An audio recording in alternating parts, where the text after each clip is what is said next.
Settle in softly. Let's take a calm journey into history.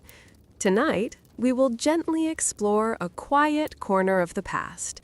We'll look at what it was like to be an expectant mother. Our journey takes us to ancient Rome. We'll discover the unique rhythm of life during pregnancy. It was a time very different from our own, you know? We'll try to understand their world. We will feel the gentle echoes of their experiences. This will be a calm, peaceful exploration. Welcome to Boring Owl. Life in ancient Rome had a special pace. It was a world of bustling cities. There were quiet country villas, too. For women, daily life unfolded in particular ways. Their routines were often centered on the home. Family was always at the heart of things. Society had clear roles for everyone. Women held an important place within this structure. Their contributions were highly valued, for sure. They managed the household. They cared for the family. This was their gentle realm. We often imagine grand Roman events. We think of emperors and great battles. But away from these big stories, everyday life continued. For women, their lives were full of quiet duties. They oversaw the servants. They managed the family's provisions. They spun wool and wove cloth. These were calm, steady tasks. Their days were often long, honestly, but they were filled with purpose. Understanding their daily world helps us. It helps us see the bigger picture. We can appreciate their quiet strength. Roman women navigated their world with grace. They adapted to their circumstances. Their inner lives, for sure, were rich and complex. They held hopes and dreams. They faced daily challenges, too. All of this shaped their journey. Now, let's gently turn our thoughts. We will consider a very special time in a woman's life. We will talk about pregnancy. Pregnancy, in Roman times, was quite different. It held its own set of experiences. These were unlike what we know today. There were many things to consider back then. Support systems were different, you know. Medical understanding was just beginning. Daily life itself presented unique aspects. We will explore these gentle realities together.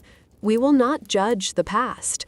Instead, we will observe with curiosity. We will try to understand their quiet bravery. The women of ancient Rome faced their pregnancies. They did so with the resources they had. They relied on tradition. They trusted in their community. Their journey was a profound one. It was filled with both anticipation and quiet reflection. Modern comfort and care are abundant now. We have many helpful things today. But in ancient Rome, these were not present. Women relied on ancient ways. They used local knowledge. They depended on other women around them. Their journey was often a solitary one, yet it was also deeply communal in some ways. They shared experiences. They passed down wisdom through generations.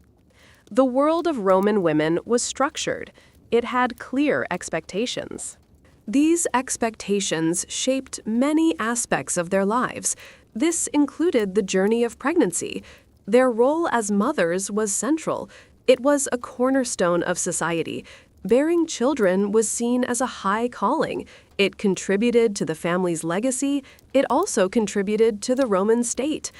So, as we settle into this exploration, let's remember, we are looking at a different time, a time with different rhythms and understandings.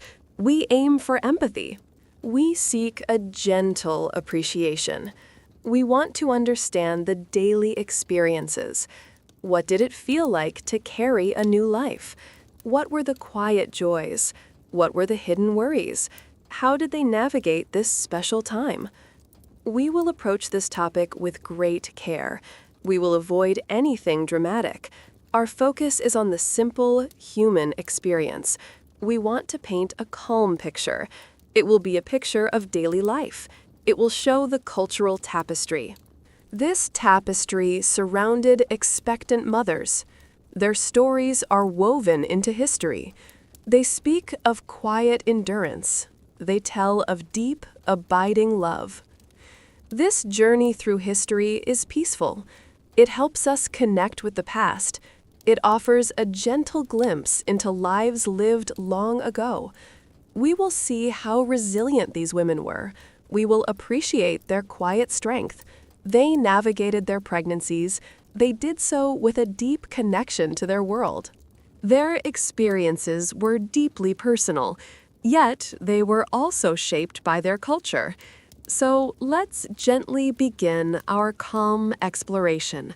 Let's imagine ourselves stepping back in time. We will walk alongside these Roman women. We will observe their daily routines. We will listen to the quiet whispers of their lives. We will try to understand their unique path. This path was often challenging, but it was also filled with hope. It was a journey of creation. It was a testament to life itself. This calm reflection invites us. It asks us to consider different ways of being. It shows us how much has changed. Yet, some things remain constant. The deep bond of motherhood, for sure, transcends time. The hope for a new life is universal. These quiet truths connect us all. They bridge the gap between their world and ours. We will proceed slowly. Each chapter will unfold gently. We will take our time. There is no rush on this journey. We want to truly absorb the atmosphere. We want to feel the quiet presence of the past. It is a peaceful way to learn. It is a calm way to understand. Let's settle even deeper now. Let our minds drift softly back in time. The daily rhythms of Roman life were specific. Women's lives were often within the home. This was especially true for married women. Their main duties were domestic. They nurtured the family. They maintained the household. This was their quiet domain. Pregnancy fit into these established patterns. It changed them, of course, but the core duties remained. The social fabric of Rome was strong. It emphasized family bonds. It valued tradition. A woman's standing was often tied to her family, her husband's family, especially. Her ability to bear children was important. It secured the family's future. It strengthened its place in society. This was a gentle pressure. It was a silent expectation. We will consider how these factors combined. How did they shape the expectant mother's journey? How did they influence her daily life? What kind of support did she receive? What did she worry about? These are the soft questions we will ask. They guide our exploration. They help us connect with her experience. Imagine the sounds of a Roman home. The quiet rustle of cloth. The gentle murmur of voices. The clinking of pottery. These were the backdrops to her days. Amidst this, her body was changing. A new life was growing within her. This was a profound, personal mystery. It unfolded within a public, structured world. Our journey will be one of gentle discovery. We will uncover layers of history. We will shed light on quiet lives. Lives that were once vibrant and real. They lived and loved and hoped, just like us, But they did so in a very different context. This quiet understanding is our goal. It is a peaceful way to remember. Let's continue our calm journey. We will now gently explore the Roman family itself. This structure was very important. It shaped every aspect of life. For women, it was especially defining.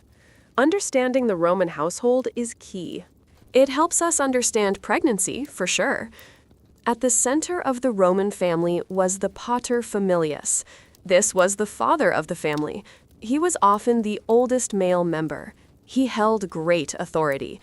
His power was quite extensive. He oversaw all family matters. This included the finances. It included the legal standing of his family. He was the gentle leader. His word was generally law within the household. This sounds very formal. But it was part of their culture. This power was balanced with responsibility. He was expected to care for his family. He provided for their needs. He protected their interests. He was the quiet anchor. Within this structure, the mater familias had her place. This was the mother of the family. She was the wife of the pater familias. Her role was also very important. She managed the domestic side of life. She oversaw the household staff. She handled the daily chores. She made sure everything ran smoothly. She was the gentle heart of the home. Her authority within the home was respected. She had a quiet dignity. She guided her children. She managed the family's resources. She maintained social connections. These tasks were vital. They kept the family strong.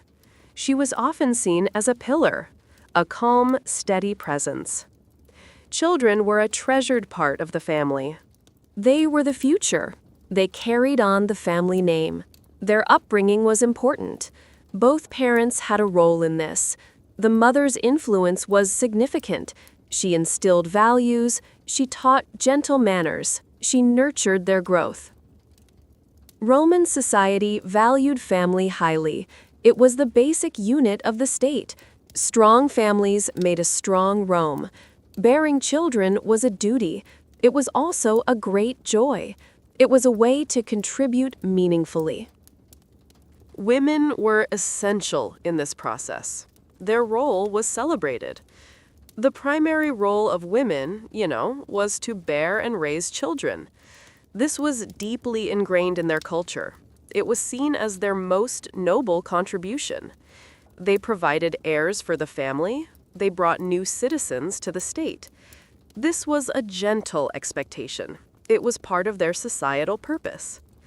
A Roman wife's standing often grew with her children, especially with sons. Sons would carry on the family name. They would ensure its legacy. Daughters were also valued, of course. They would eventually marry. They would form new family alliances. Each child was a gentle blessing. The expectation for wives was clear. They were to be fertile. They were to produce offspring. This was a foundational aspect of marriage. A childless marriage could be a quiet concern. It could sometimes lead to difficulties. The gentle pressure to conceive was ever present. Beyond bearing children, mothers raised them. They taught them from a young age. They guided their early development. They instilled Roman values, piety, duty, discipline. These were important lessons. The mother's influence was profound. It shaped the character of her children. The Roman household was often large. It included not just parents and children, it could also include grandparents. Sometimes other relatives lived there. There were also enslaved people. They helped with household duties. It was a complex, multi-generational unit. Everyone had their specific place. Within this large family, the pregnant woman resided. She was supported by her household. Her immediate family for sure played a role. Her mother or mother-in-law might offer advice. Other female relatives would share wisdom. This was a quiet, informal network. The Roman state also had an interest in birth rates. A growing population was seen as good. It provided soldiers. It provided workers. It strengthened Rome's position. Laws were sometimes created. These encouraged larger families. They quietly supported this fundamental role. So, when we think of pregnancy in Rome, we must remember this framework. It was not just a personal journey. It was a societal one, too. The expectant mother was part of something larger. She was contributing to her family. She was contributing to her community. She was part of the Roman future. The expectations placed upon Roman wives were considerable. They were to be modest, they were to be virtuous, they were to be diligent homemakers, and they were to be fruitful. These ideals guided their lives, they shaped their decisions, they influenced their daily activities. A Roman matron was a respected figure, especially if she had many children. Her quiet authority grew with her family. She was seen as fulfilling her destiny. She was an essential part of the Roman fabric. This gentle appreciation was quite common. Marriage was primarily for procreation. Love and companionship were hoped for, but children were the main purpose. This understanding influenced marital dynamics. It shaped a woman's sense of self. It guided her daily endeavors. The home was a sacred space. It was where children were nurtured. It was where traditions were passed down. The mother was the guardian of this space. She ensured its warmth. She maintained its order. Her gentle hands shaped the family's world. Imagine a young Roman wife. She is newly married. Her thoughts might turn to motherhood. This would be a natural progression. It would be a new chapter in her life. She would be stepping into an ancient role, a role rich with history, a role full of quiet expectation. The support she received would come from within, from her family for sure, from her husband's family especially. They would watch over her. They would guide her through this important time. This communal care was vital. It was a quiet strength. The idea of the Roman family endured for centuries. It was a stable institution. It provided order and continuity. And at its core, women played an irreplaceable role. They were the gentle nurturers. They were the givers of life. Their contribution was fundamental. As we move forward, we will keep this in mind. The Roman family was the world. It was the immediate environment. It was the context for all of life's experiences, especially for something as profound as pregnancy. It was a guiding force. It was a gentle, steady presence. Our calm journey continues. Now, let's gently consider how pregnancy was recognized. In ancient Rome, there were no modern tests, There were no quick home kits. So, discerning the early signs required close observation. It relied on ancient wisdom. It was a time of quiet suspicion and growing hope. Women in Rome relied on their body's signals. They noticed changes in their monthly cycles. This was often the first hint. A missed period, for sure, would raise questions. It would spark quiet thoughts. It could mean a new life was beginning. Beyond this clear sign, other subtle changes were watched. A woman might feel more tired. Her tummy might feel different. She might experience new tastes or aversions. These were gentle clues. They were whispers from the body. These signs were often discussed among women. They shared their quiet knowledge. Ancient beliefs and folk wisdom were important. They guided understanding. Women observed various bodily responses. They looked for specific sensations. For example, a feeling of warmth in the womb, or a slight swelling. These were traditional indicators. They were passed down softly through generations. Some ancient texts mention simple tests. These were not scientific, of course. They were based on observation. One method involved urine. The color or clarity was noted. Sometimes certain plants were added. The reaction was then observed. These were gentle attempts. They tried to understand nature's mysteries. Another practice involved breathing. A woman might be asked to hold her breath. If she felt discomfort quickly, it was a sign. This was believed to indicate pregnancy. These were not definitive, for sure, but they offered some comfort. They provided a way to speculate. The emotional landscape of this time was rich. There was often deep hope for a child, especially for a male heir. A son would carry on the family name. He would ensure its future. He would perform important family rituals. This hope was a quiet, constant companion. For a newly married woman, conception was often desired. It solidified her place in the family. It brought joy to her husband. It fulfilled her societal role. This hope was felt deeply. It was a gentle wish for new life. However, anxiety also accompanied this journey. Pregnancy was a challenging process. There were many unknown factors. The prospect of childbirth itself was daunting. It was often a dangerous time. These worries would linger quietly. They were part of the experience. Roman women understood the risks. They knew that complications could arise. They heard stories of difficult births. This knowledge added a layer of quiet apprehension. They prayed for safety. They hoped for a healthy outcome. The gender of the child was a frequent thought. While daughters were loved, sons were often preferred. They carried more weight in Roman society. There were many folk beliefs about influencing gender. These were gentle traditions. They offered a sense of agency. For instance, some believed that a stronger movement on the right side, or a general feeling of lightness, these were signs of a male child. A heavier feeling or movements on the left, these might suggest a daughter.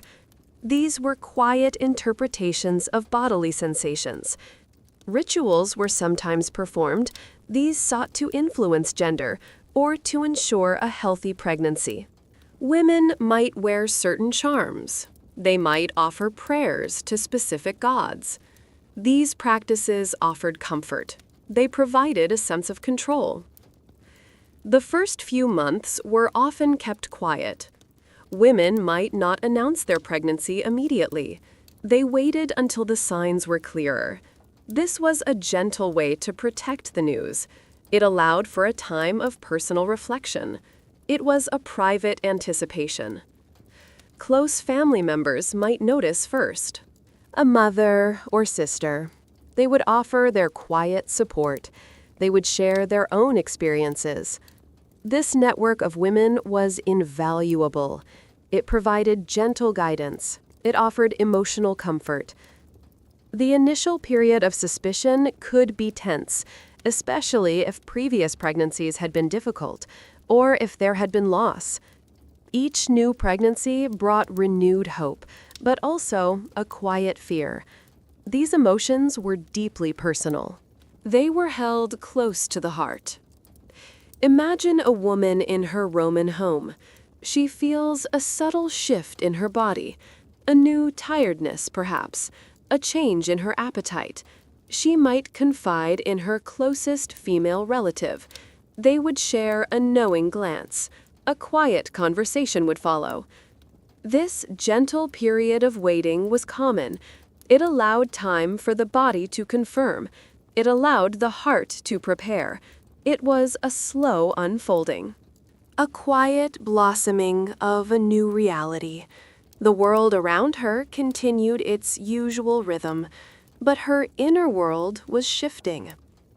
The absence of a clear confirmation meant uncertainty. This could be unsettling, you know. Women learned to trust their instincts. They learned to read the subtle messages. These messages came from their own bodies and from the wisdom of their elders. The emotional experience was complex, for sure. A mix of joy and apprehension, a profound sense of anticipation. It was a time of quiet wonder. It was a period of gentle adaptation. The journey of motherhood was beginning. The early weeks of pregnancy are often delicate. In Roman times, this was understood. The need for gentle care was recognized. Women would be encouraged to rest more. They would avoid strenuous activities. This was a quiet acknowledgement of vulnerability. This careful approach was part of their culture. It showed respect for the new life. It offered protection to the mother. It was a gentle tradition of care. It was the beginning of a long journey, a journey of 9 moons, or so they believed. These early hopes were significant. They fueled the dreams of the family. They shaped the woman's daily thoughts. They were the gentle spark, the beginning of a new story.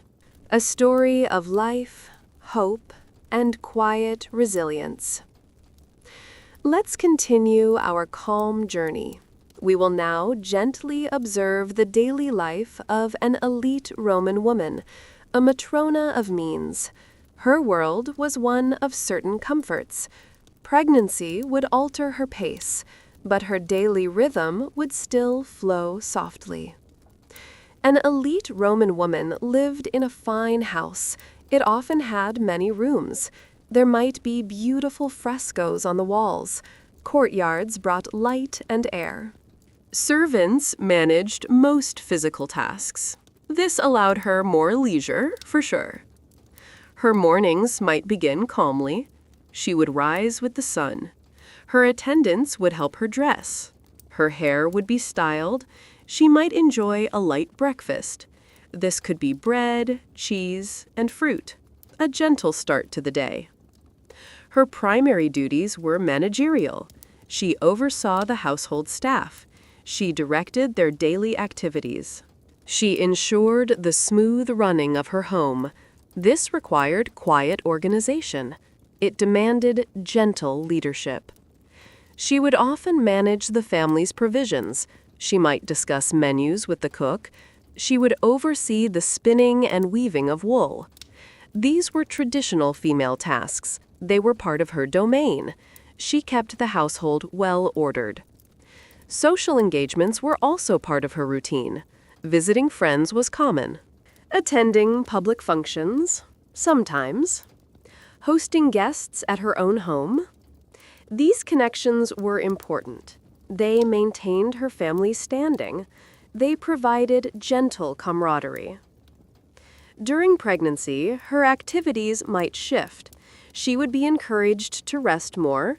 Strenuous tasks would be avoided. Her comfort was a quiet priority. The health of the baby was paramount. This was a time for gentle preservation. She might spend more time in her private rooms, perhaps reading scrolls, or overseeing less demanding crafts, embroidery, for example. These quiet pursuits offered relaxation. They provided gentle mental engagement. Walks in her garden were often encouraged. Gentle strolls in the fresh air. This offered quiet exercise. It provided a peaceful connection with nature. Too much physical exertion was definitely discouraged. Her well-being was carefully monitored. Managing the household might become easier. She would delegate more tasks to her staff. Her trusted enslaved people would take on more. This allowed her to conserve energy. It lightened her daily burden. This was a significant privilege. Her social life might become quieter.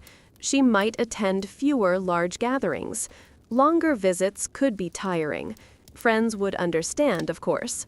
They would likely visit her instead, providing gentle company and support. The comforts available to the elite were many. She would have access to better food, a more varied diet. This helped with nourishment. She would have a warm home, clean surroundings. These were not universal advantages. She would also have access to skilled help, midwives for sure, and perhaps even physicians, though medical knowledge was limited. These professionals offered care. They provided a sense of security. This was a significant comfort. Special foods might be prepared for her, dishes thought to be beneficial, or those to soothe discomforts. Her cook would cater to her needs, her gentle whims, honestly. This personalized care was a luxury. She would have comfortable clothing, tunics made of soft linen or wool. These could be easily adjusted. They would provide ample room, allowing for her changing shape. This ensured her gentle comfort. Her days would be less physically demanding. She would not need to fetch water, or grind grain, or carry heavy loads. These tasks were handled by others. This freedom from labor was precious. It allowed for gentle self-care. Imagine her resting on a comfortable couch, perhaps by a window, the sunlight streaming in softly. A servant might fan her gently. Another might bring her a cool drink. These quiet moments were important. They aided her well-being. The privacy of her home was also a comfort. She could retreat when she felt tired. She could enjoy quiet solitude. This space allowed for introspection. It offered a gentle haven, a place for personal reflection. Her husband would likely show care. He would want her to be comfortable. He would desire a healthy child. His quiet support was meaningful. It strengthened their bond. It made the journey a shared one. The family's financial stability was a great asset. It removed many daily worries. She did not have to think about survival. This allowed her to focus on her health and on the growing life within her. This peace of mind was invaluable. Still, even for elite women, challenges existed. The fundamental risks of pregnancy were present. The uncertainty of childbirth remained. Comforts could not erase all worries, but they certainly eased them. They made the path a little softer. Her social standing brought responsibilities, the expectation of bearing healthy children, especially sons. This was still a gentle pressure. It was a quiet weight of duty. It reminded her of her vital role. Her network of female relatives would be strong. Her mother, aunts, sisters. They would offer advice. They would share their experiences. This communal wisdom was priceless. It provided gentle guidance. It offered emotional support. These women would gather for quiet conversations. They would discuss symptoms. They would share remedies. They would offer reassurance. This bond among women was vital. It was a soft, comforting presence. The gentle pace of an elite matrona's life. It allowed her to prepare. It allowed her to rest. It offered certain advantages. It eased some of the physical burdens. It provided a degree of peace. Yet, deep down, the primal journey was the same. The incredible transformation of pregnancy, the anticipation of new life. These experiences transcended social status.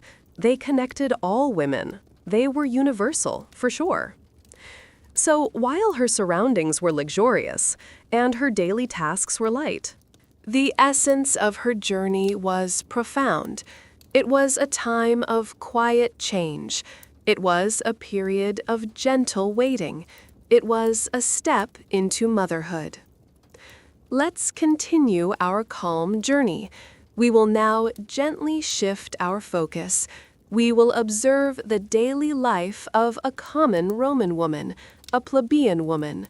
Her experience of pregnancy was often very different. It was marked by quiet endurance. It carried a much heavier burden of labor. Life for women of the plebeian class was demanding. Their days were filled with physical chores. They worked hard, for sure, from dawn till dusk. There was little reprieve for them. Their hands were often busy. Their bodies were constantly engaged. Household chores were plentiful. Fetching water from the public fountain, grinding grain to make flour, preparing simple meals over an open fire, cleaning their modest homes. These tasks were strenuous. They required quiet strength. Many common women also worked outside the home. They might help in family shops. They could sell goods at the market. Some worked in small workshops. Others might labor in fields. Their contributions were essential. They helped support their families.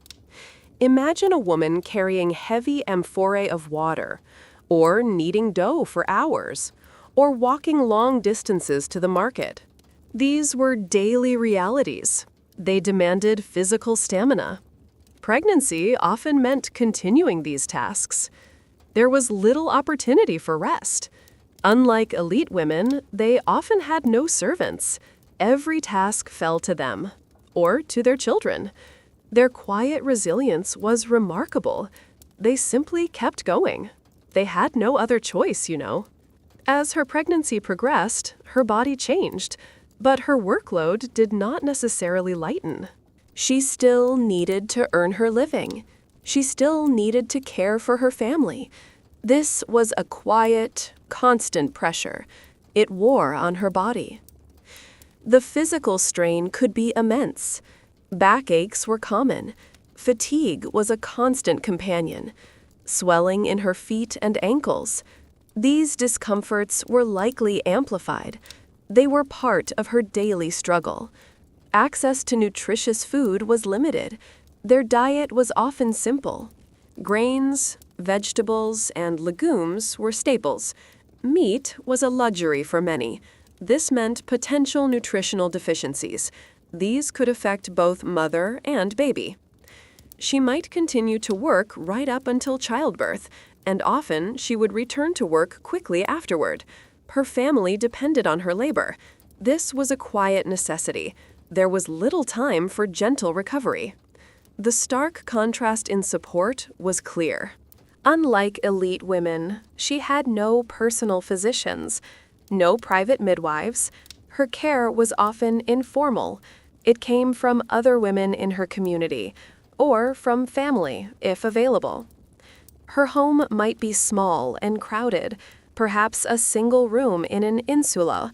This was a multi-story apartment building. Privacy was scarce, for sure. Quiet moments were hard to find. Her environment was often bustling. There was no soft couch for resting. No gentle strolls in a private garden. Her walks were often to perform chores, to get to the market, to gather supplies. These were walks of purpose, not leisure. Her clothing would be simple tunics, made of coarse wool or linen. These would be adapted as best as possible, perhaps loosely tied or simply larger garments. Comfort was a luxury, not a given. The financial worries were ever present. A pregnancy meant another mouth to feed. Another small being to care for. This added to her quiet stress. It was a constant concern. It shaped her decisions. Her community offered some support. Other women who understood her struggles. Neighbors might lend a hand or share advice. This was a vital network. It provided gentle solidarity. It offered practical help. But it was often a community of shared hardship. Everyone was doing their best. Resources were limited for all. So the help might be informal. It might be fleeting. It was a gentle hand when available. Imagine her in the marketplace, her belly growing larger. She is still bartering for goods, still carrying her purchases home. Her face shows quiet determination. Her body moves with practiced resilience. Her husband, too, would work hard, but his labor was usually different. Her contribution to the household was distinct. It involved the physical demands of daily life. These burdens were very real. The lack of respite made the journey harder. There was no time to truly focus inward, no quiet space for reflection. Her mind was often on the next task, on the survival of her family. This was her constant focus. The risks of pregnancy and childbirth were higher for her, less access to even basic care, more physical strain on her body, poorer nutrition. These factors combined, they made her journey more precarious. Her children would also help. From a young age, they had duties. They would run errands, they would assist with chores. This was part of family life. Everyone contributed, for sure. This eased her load a little. But it also meant less time for herself, less time for gentle self-care. Her focus was always outward, on her family's needs, on her daily responsibilities. This was the quiet reality of her life. The concept of a maternity leave simply did not exist. There was no social safety net. She could not afford to stop working. Her income was too crucial, her labor too essential. This was a quiet, unwavering truth. So, the common expectant mother in Rome, she faced her pregnancy with incredible strength. She endured her daily tasks. She carried her burdens with quiet resolve. Her story is one of profound resilience. It is a testament to the human spirit. Her journey was less about comfort. It was more about survival. It was about sustaining her family. It was about bringing new life into a challenging world. Her quiet courage shines through history. It is a powerful, gentle reminder. Let's continue our calm journey.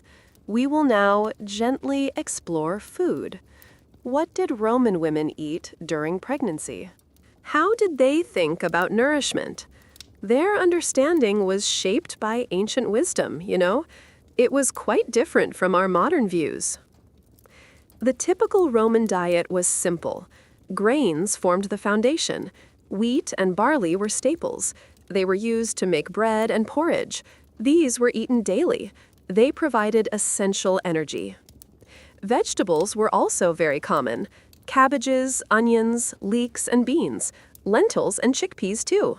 These offered important nutrients. They were grown locally. They were a consistent part of meals. Fruits were enjoyed seasonally. Figs, grapes, apples, and pears. Dates were also popular. They provided sweetness and vitamins. These were gentle treats. They offered varied flavors. Some meat was consumed, but it was often a luxury, especially for common people. Pork, beef, and lamb were available. Poultry and fish, too. But these were not daily fare for everyone. They were often reserved for special occasions. Olive oil was used extensively for cooking and for dressing foods. It provided essential fats. Wine was also a common drink. It was often diluted with water. It was part of their daily life, for sure. During pregnancy, beliefs about food became important. Certain foods were thought to be beneficial. Others were to be avoided. This was based on tradition. It was part of their gentle understanding of health. Some believed in eating cooling foods. These were thought to balance the body and to soothe the expectant mother. Fresh fruits and vegetables fit this idea. They were refreshing and light. Other beliefs suggested strengthening foods, things like eggs and certain meats. These were thought to build up the mother's strength and to help the baby grow. These were quiet dietary recommendations. There were also specific food aversions, foods thought to cause discomfort or even to be harmful. Spicy foods, for example, or very rich dishes. Women listened to their bodies. They adjusted their diets gently. Ancient medical texts, though limited, offered advice. Celsus and Pliny the Elder wrote about health. They sometimes mentioned pregnancy diets. These were based on observation and on traditional practices. For example, a pregnant woman might be advised to eat light, to avoid overeating, and to choose easily digestible foods. This was thought to prevent complications and to aid overall comfort. Wine was a common drink, but during pregnancy, some cautioned against it or suggested drinking it very sparingly, especially undiluted wine. This was a gentle awareness. It suggested moderation. Nutritional deficiencies were a quiet concern. Even with a varied diet, some vital nutrients were hard to get. Iron deficiency, for instance. This could lead to fatigue and other health issues. Vitamin C could be an issue in winter, when fresh fruits were scarce. Vitamin D from sunlight was available, but dietary sources were limited. These subtle deficiencies could impact health. Calcium was important for bones. Dairy products were consumed, but not in the quantities we see today. Cheese and some milk were available, but they might not always be enough. The wealthy had more choices, for sure. They could afford a greater variety of foods, imported goods, more meat and fish. This offered a nutritional advantage. It eased some of the concerns. But for common women, choices were few. Their diet was dictated by season and by what they could afford. They made do with what was available. They did their best, honestly. Some traditional remedies involved food. Specific herbs might be added to dishes or brewed into teas. These were believed to have medicinal properties. They offered gentle support. For example, mint or fennel might be used. These were thought to aid digestion or to ease morning sickness. These were quiet, natural solutions. They provided comfort. Craving certain foods was recognized. Women would sometimes seek out specific items. This was often indulged, if possible. It was a gentle acknowledgement of their changing needs. The concept of a balanced diet was not formal, but the idea of eating well existed. Eating what was available, eating what felt right. This was their intuitive approach.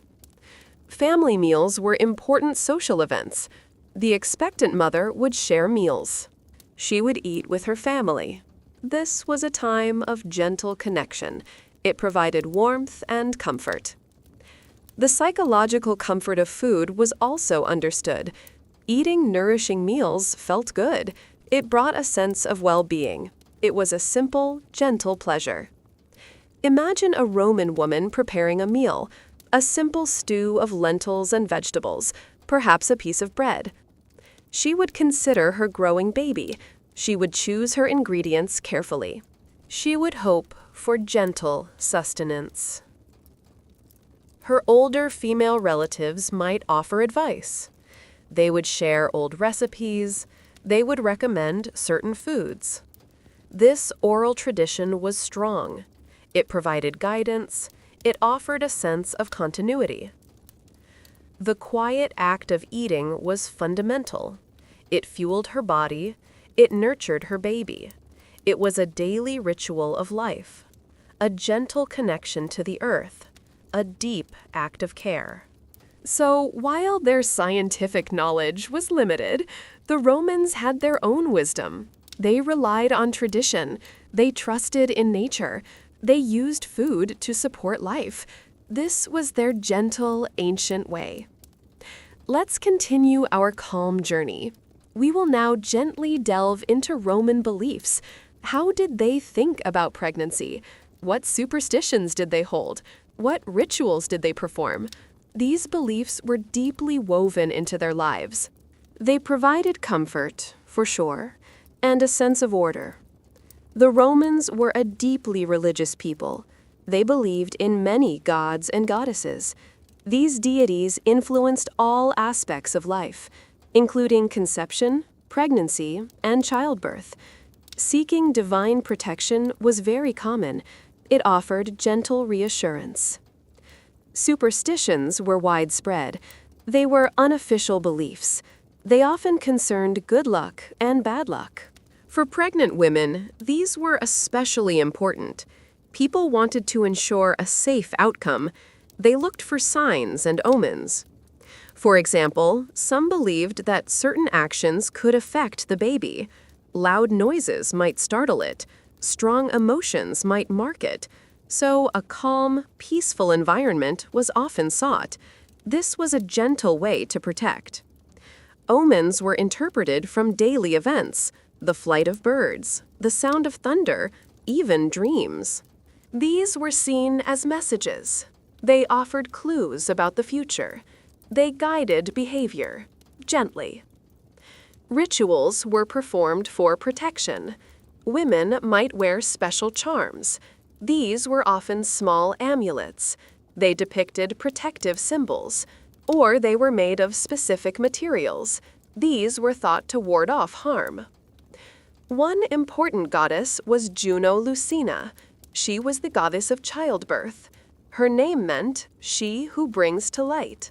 Pregnant women would offer prayers to her. They sought her gentle guidance. They asked for a safe delivery. Temples dedicated to Juno Lucina existed. Women might visit them. They would bring small offerings. These acts of devotion offered comfort. They provided a sense of spiritual support. They eased quiet fears. There were also household gods, the Lares and Penates. These protected the family and home. Women would pray to them too, asking for blessings on their pregnancy, seeking their gentle watchfulness. Beliefs about influencing the gender of the child were common. As we mentioned, some observations were made: left side for a girl, right side for a boy. These were gentle folk theories. They offered a hopeful speculation. Some charms were worn specifically for gender, certain stones or plants. These were believed to encourage a particular outcome. These were soft, personal rituals. They provided a sense of agency. The health of the child was a major concern.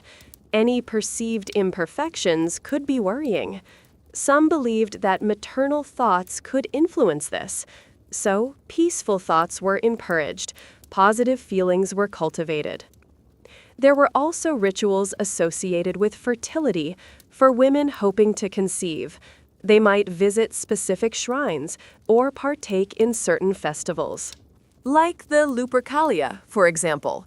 These were believed to increase chances. The Fates were a powerful concept. They were three goddesses. They spun the thread of life. They determined destiny. While Romans believed in their own agency, they also accepted fate's quiet hand. Miscarriages and stillbirths were tragically common. These were often attributed to fate or to divine displeasure. This provided a way to understand loss. It offered a gentle, if sad, explanation. After a difficult birth, offerings might be made to appease the gods or to express gratitude. These acts were deeply meaningful. They helped process the experience. They brought a sense of closure. The moon played a significant role. Its cycles were linked to female cycles and to the timing of birth. The belief was that a baby was carried for 10 moons. This was part of their gentle understanding of time. Some believed that a crescent moon could be a symbol of fertility, or a protector of pregnant women. It was a gentle celestial guide. It watched over them from above. The power of words was also respected. Certain incantations or prayers, these were recited for protection. They were thought to invoke divine aid. They offered quiet strength. Midwives often knew these traditions. They might perform small rituals or suggest specific charms. They integrated folk beliefs into their practice. This offered comfort to the women. It was part of their holistic approach. Imagine a woman lighting a small lamp before a household shrine. She gently offers a prayer to Juno Lucina. She holds a small charm in her hand. Her heart is filled with hope. Her mind seeks quiet peace. These beliefs permeated daily life. They provided a framework, a way to understand the unseen forces. They offered a sense of security. They brought comfort in uncertain times. They were a gentle anchor. The Romans believed in being respectful of the gods. respectful of tradition. This approach extended to pregnancy. It was a sacred time. It deserved careful attention. Even practical advice sometimes had a spiritual element. Eat well, rest, be calm. These were seen as pleasing to the gods. They contributed to a positive outcome. They were gentle virtues. The communal aspect of these beliefs was strong. Women shared stories. They passed down traditions. They supported each other. This collective wisdom was invaluable. It forged a gentle bond. So for Roman expectant mothers, their journey was not just physical. It was spiritual and cultural too. It was filled with whispers and charms, with prayers and gentle hopes. It was a rich tapestry of belief. Let's continue our calm journey. We will now gently explore Roman maternal health care. How did they seek comfort? What remedies did they use? Their understanding of the body was limited, but they did their best with what they knew. Roman medicine was a blend of many things. It combined observation, it drew on ancient Greek theories, it also included folk remedies. The understanding of human anatomy was basic, especially compared to today. Physicians existed in Rome. Some were highly trained for their time, but their knowledge of physiology was rudimentary. They understood external wounds better. Internal workings were often a mystery. For women's health, this was especially true. The female body was seen as complex. Its inner workings were not well understood. This made specific maternal care challenging. It relied on general principles. The types of remedies prescribed were varied. Herbs were a primary component. Many plants were believed to have medicinal properties. These were used to alleviate discomforts or to address complications.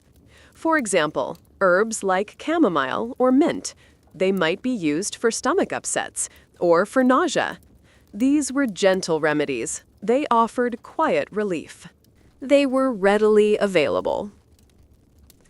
Honey was also highly valued. It was used for its antiseptic qualities.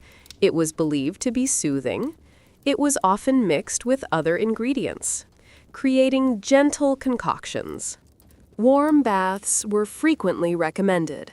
They were thought to relax the body, to ease aches and pains, to promote a sense of well-being. These were simple, gentle comforts.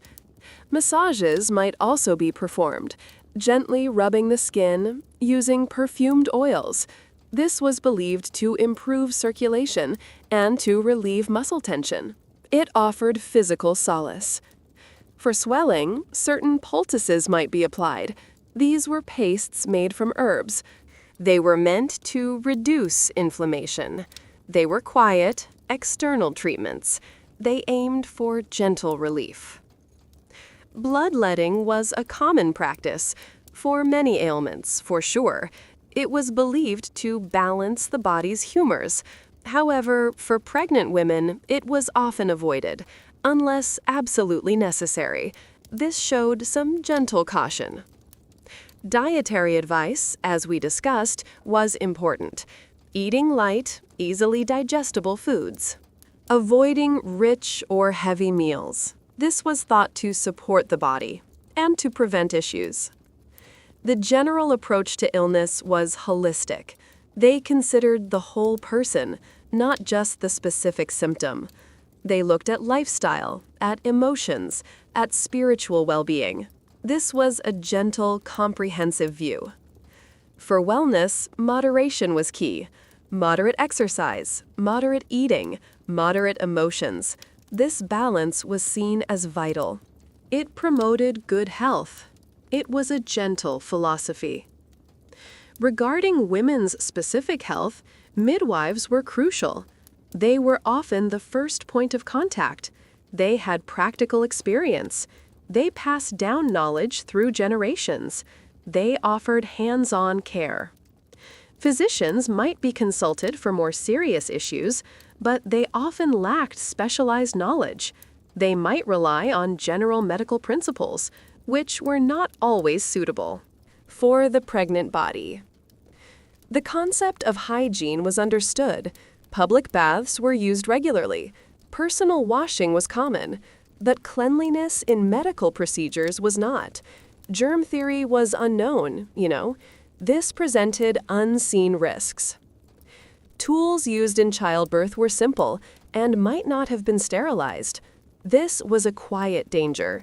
It could lead to infections, which were often fatal. This was a tragic reality. Pain relief was virtually non-existent. There were no strong anesthetics. Some herbs might be used for minor discomfort, like opium poppies for relaxation, but not for active labor pain.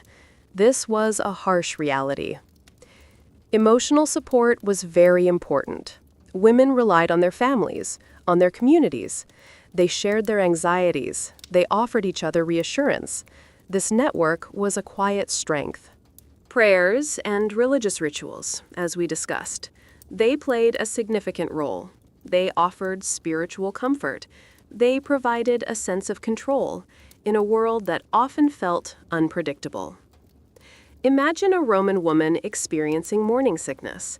Her mother might offer her a ginger remedy or suggest a cool compress. These were small acts of kindness. They provided gentle relief. For fatigue, rest was the primary recommendation. Naps were encouraged. Less strenuous activity. This simple advice was valuable. It helped conserve her energy. The journey of pregnancy was seen as natural, a part of life's gentle cycle, but also a time of vulnerability, so protective measures were taken, both practical and spiritual.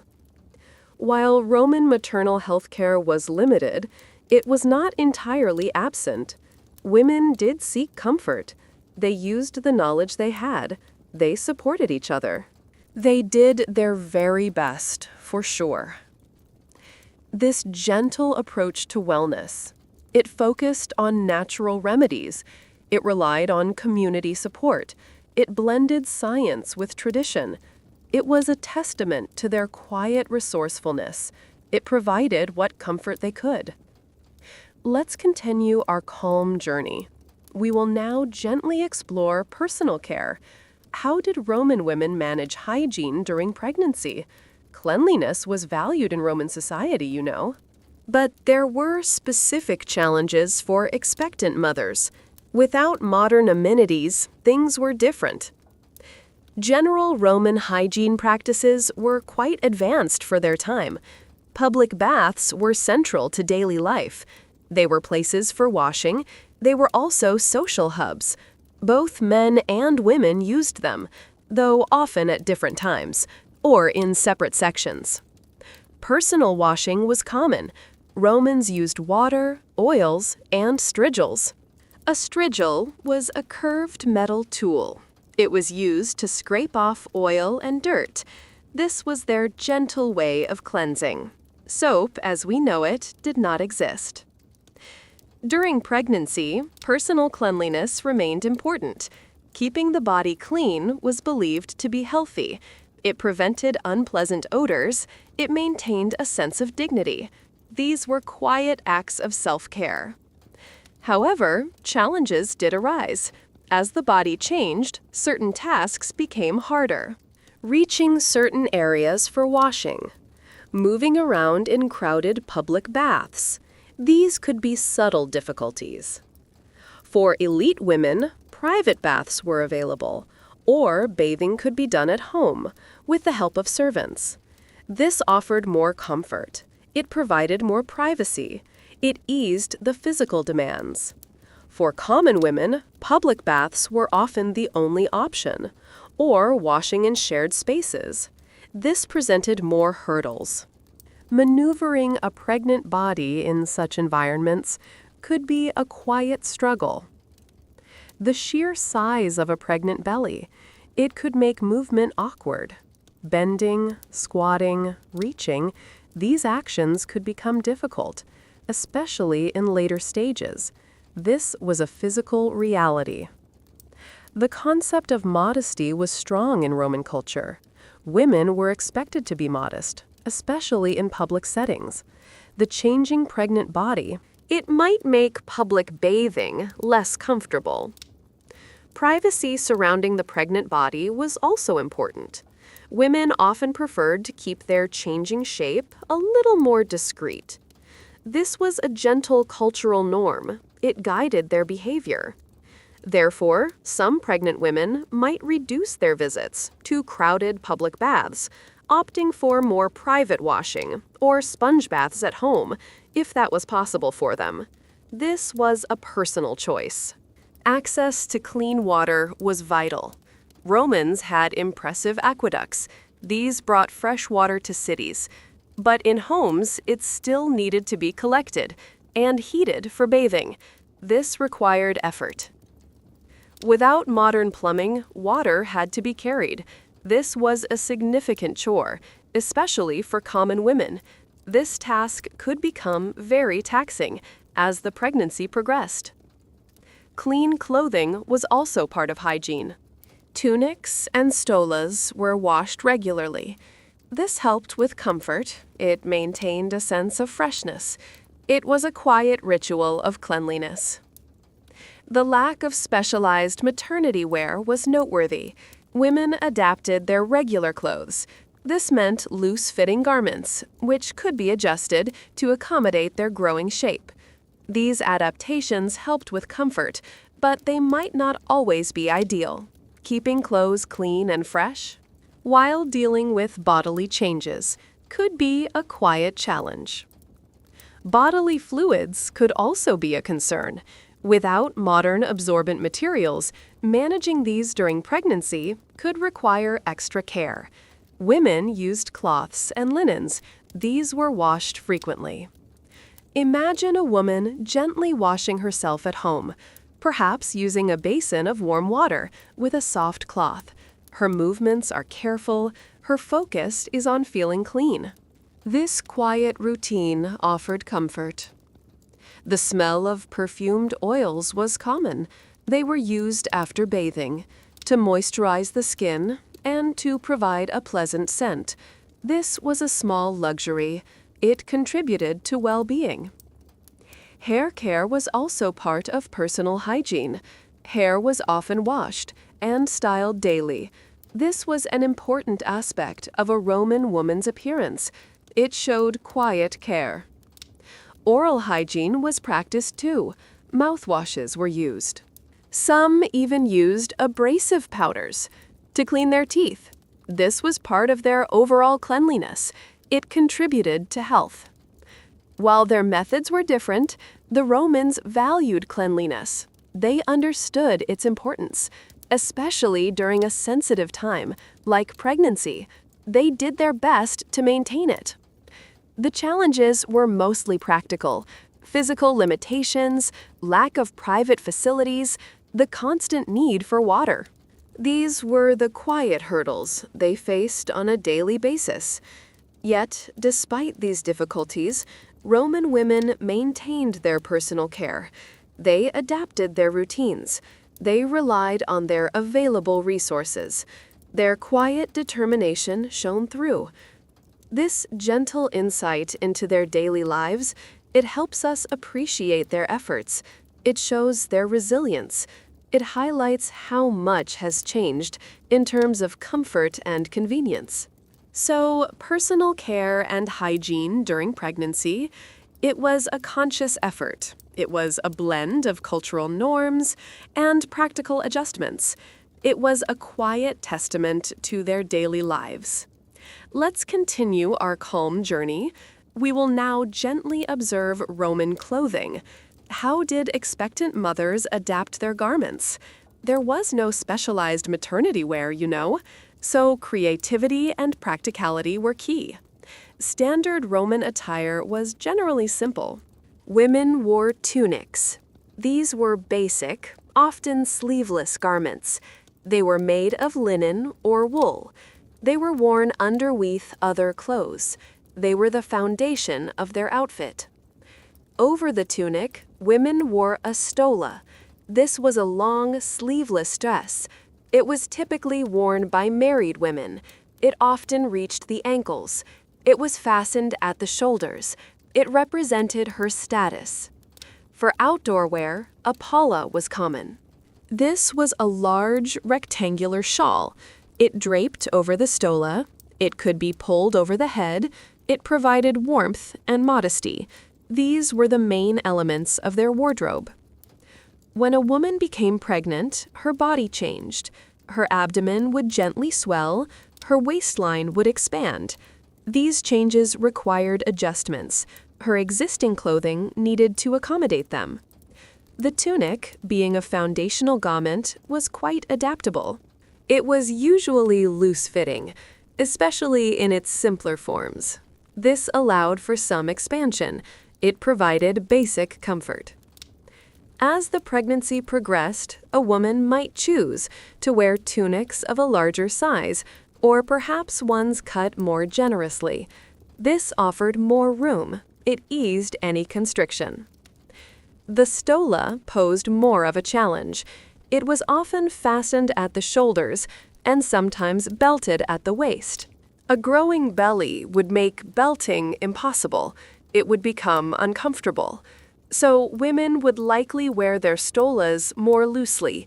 They might forego belting altogether, allowing the fabric to hang freely. This created a more forgiving silhouette. It prioritized comfort. The fabric choice also played a role. Lighter, softer linens were preferred in warmer weather. Heavier, warmer wools for cooler times. These materials were somewhat forgiving. They draped gently. The lack of specialized maternity wear meant ingenuity. Women did not have clothes designed for pregnancy. Like our modern stretchy fabrics, they had to work with what was available. They might choose tunics with side slits or ones that could be adjusted with ties. This offered flexibility. It allowed for gentle expansion as the pregnancy progressed. The palla, being a large shawl, was quite useful. It could be draped in various ways. It could softly conceal the changing shape or provide extra warmth. It was a versatile garment. For wealthier women, options were slightly better. They could afford more clothes. They could have garments made to order, perhaps a few larger tunics or stolas cut more generously. This was a gentle advantage. For common women, choices were limited. They made do with fewer garments. They would wear their existing clothes, adapting them as best they could, perhaps simply wearing their loosest tunics. The color of clothing might also be considered. Lighter colors for warmth, darker colors for discretion. But practicality often dictated choices. Durability and warmth were important. Footwear was also important. Comfortable sandals were worn, as feet could swell during pregnancy. Practical, supportive shoes were preferred. They eased the strain on her body. Jewelry was still worn, of course. Rings might become too tight, but necklaces and bracelets were fine. These were gentle adornments. They added a touch of personal style. Imagine a Roman woman adjusting her stola, gently pulling the fabric to allow more room. Her movements are slow. Her focus is on comfort. This was a daily, quiet act. The emphasis was on practicality and modesty. Roman society valued these traits. Clothing for expectant mothers reflected this. It was designed to cover, to be functional, to be comfortable. There was no fashion industry for pregnancy, no trends to follow. Women simply adapted. They found gentle solutions with the clothes they already owned or could acquire easily. This provides a quiet glimpse into their daily struggles and their simple solutions. They navigated their changing bodies. With the resources available to them, they did so with grace. The simplicity of Roman clothing helped. The draped styles were more forgiving than tightly fitted garments. This offered some natural adaptation for the pregnant form. Still, the feeling of garments becoming too tight or uncomfortable, it would have been a common experience, a quiet reminder of the body's transformation. A gentle, physical constraint. So, adapting the toga, or more accurately, the tunic and stola, it was a journey of gentle adjustment. It showed their resourcefulness. It highlighted their practical approach. It was a quiet testament to their resilience. Let's continue our calm journey. We will now gently explore social support. What kind of help did Roman expectant mothers receive? Community and family played vital roles, you know. Expectations also shaped their experience. The Roman family was often extensive. It included grandparents, aunts, uncles, and cousins. This large network provided natural support, especially for women during pregnancy. It was a strong, gentle bond. Other women in the family were particularly important: mothers, sisters, and mothers-in-law. They had personal experience. They understood the journey. They offered practical advice. They shared emotional comfort. An expectant mother would often confide in these women. She would share her hopes. She would voice her worries. They would listen gently. They would offer reassurance. This female solidarity was invaluable. This support was usually informal. There were no official social services, no government programs for pregnant women. Help came from within the family or from close community ties. Neighbors also played a role, especially in smaller communities or in apartment buildings. Women often knew each other well. They would offer a helping hand, a quiet word of encouragement. For example, a neighbor might help with chores if an expectant mother was feeling unwell, or she might share a special recipe, a remedy for morning sickness. These small acts meant a lot. The midwife, the obstetrix, was another key figure. She was often a respected member of the community. She provided professional care and emotional support. She was a familiar, gentle presence. Her role extended beyond physical care. She offered counsel. She shared her wisdom. She eased anxieties. She was a trusted confidant, for sure. Her presence was deeply comforting. Societal pressure to produce healthy children was strong, especially sons. This was not a harsh demand, but a quiet, pervasive expectation. It was linked to family legacy and to the Roman state. A woman's status often grew with her children, having many healthy offspring, especially sons. It brought her quiet respect. It solidified her position within her family and society. This expectation could be a source of stress, especially if conception was difficult or if there were miscarriages. The pressure, though gentle, was real. It weighed on a woman's heart. However, the community also understood these challenges. They knew the risks involved. Loss was a common experience, so there was also empathy, a quiet understanding of hardship. The support network was about sharing burdens and celebrating joys. It was about collective experience. It was a gentle tapestry of human connection, woven into daily life. Imagine a group of Roman women gathered, perhaps in a courtyard or a quiet corner of the home. They are spinning wool or preparing food. They talk softly. They share stories of motherhood. A younger, expectant mother listens intently. She absorbs their wisdom. She feels their warmth. This communal knowledge was vital. It prepared her gently for the journey ahead. Religious beliefs also provided support. Prayers to goddesses like Juno Lucina, offerings for safe delivery. These acts were often communal.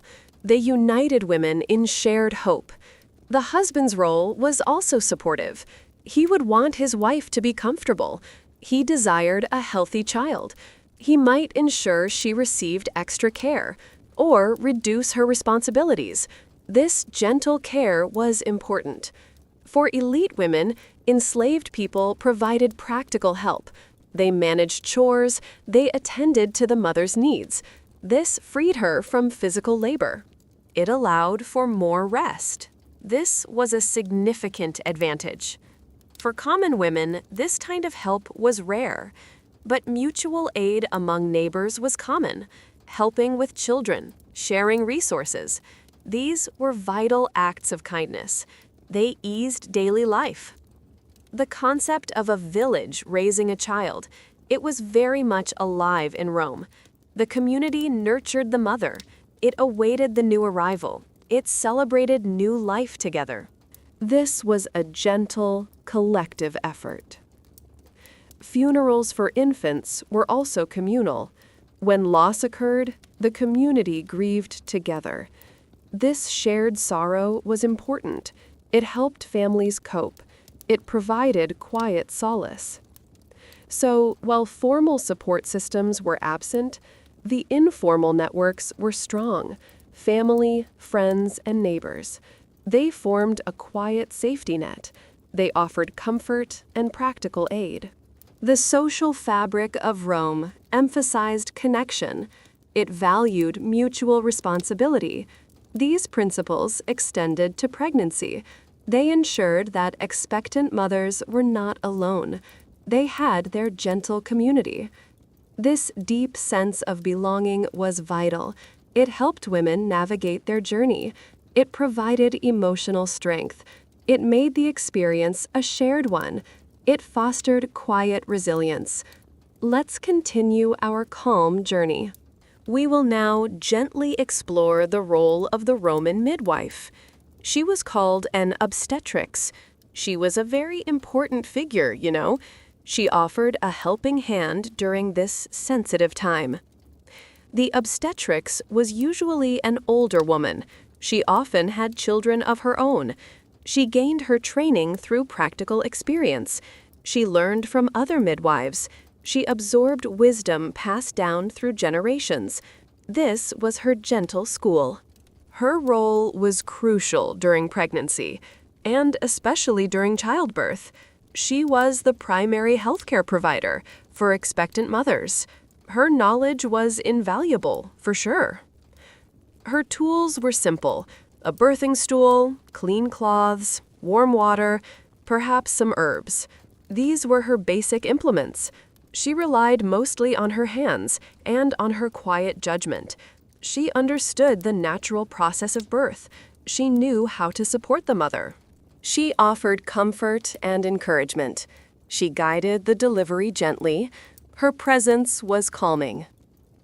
The limitations of her knowledge were significant. She did not understand germ theory. She knew little about internal anatomy. She couldn't perform complex medical interventions. These were quiet challenges. Infections were a constant risk. Without sterile instruments or antiseptic practices, childbirth could lead to serious illness. This was an unseen danger. It was a tragic reality.